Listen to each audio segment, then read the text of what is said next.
Hey. Working on a 5x10 teardrop camper. Finally the paint is cured enough to where I can sand it down. And you can probably see what I'm trying to get out is a couple of lines where it was just a little bit heavy with epoxy. And then a big heavy coat of paint. And if you look right down here, oops, you can see it looks like, yeah, you see that right there? That was probably a run in the epoxy. And I take this and I do like this. And I sand it with a flat block. You see the darker spot right in here, just on either side, looks like an eye and the side of a bridge of the nose. What we do is just keep sanding that until it becomes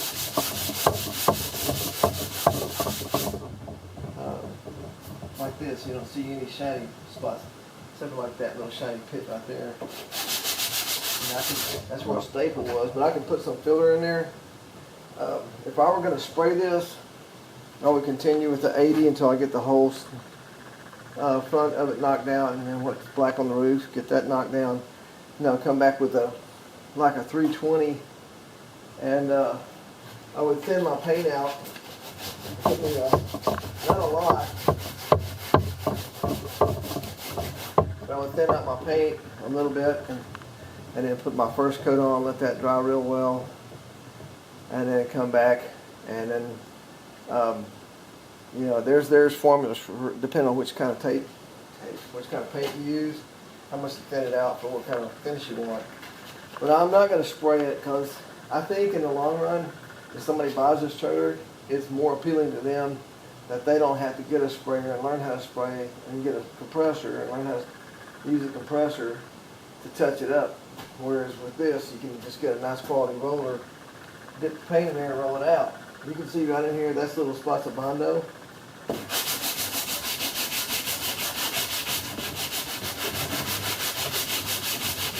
you just want to kind of flush it out. And so, like I say, since I'm rolling it, pretty much want to knock all the tops of the bumps off. And I'm not going to go back with a finer sandpaper. The 60 will do it. You can see how fast it levels it out.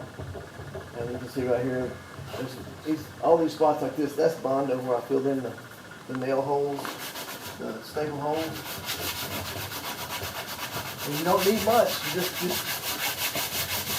and actually they could have used a latex-based caulk, but I like the Bondo on this application because it dries fast and it sands real good. So you can get a better finished product in the end. Like all this right here, you can see where I haven't sanded. Now I know watching sanding is boring, but watch this area as I sand it.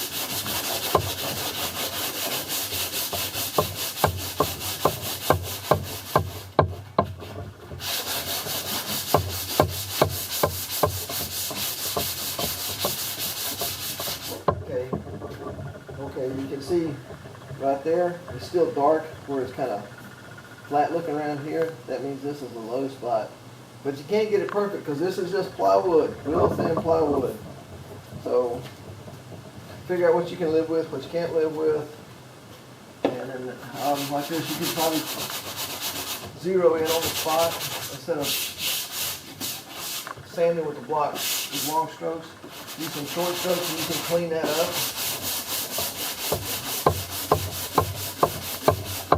That's about all you want. You just want those lines out where you may have a dribble in the epoxy like that. It's a dribble line there.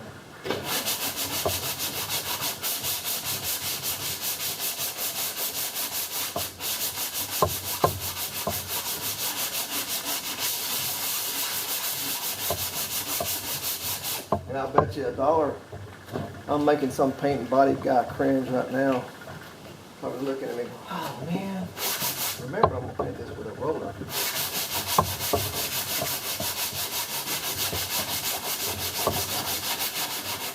And plus with that little bit of orange peel on there, you can hide all scratches and stuff. Let's see, loosen this up. If you look on the air conditioner, it's got a nice satin finish on here. So, you know, if that ever gets scratched up, you just tape everything else off and spray it with some satin finish. I'm using some 3M paper. That's 80 grit. Just tear it to fit your block. It's just a scrap piece of wood that's flat. Nice and flat. Don't use this side right here. See all the rough grain and everything? Don't use that side. That's why all that black is on there, because it's this sanding dust from this black here, and it's just building up in there. Okay, we're expecting a storm, so I'm going to have to head out and take care of those storm issues. And thank y'all for watching, and see you on the next segment of Paint This Old Teardrop Camper. Goodbye!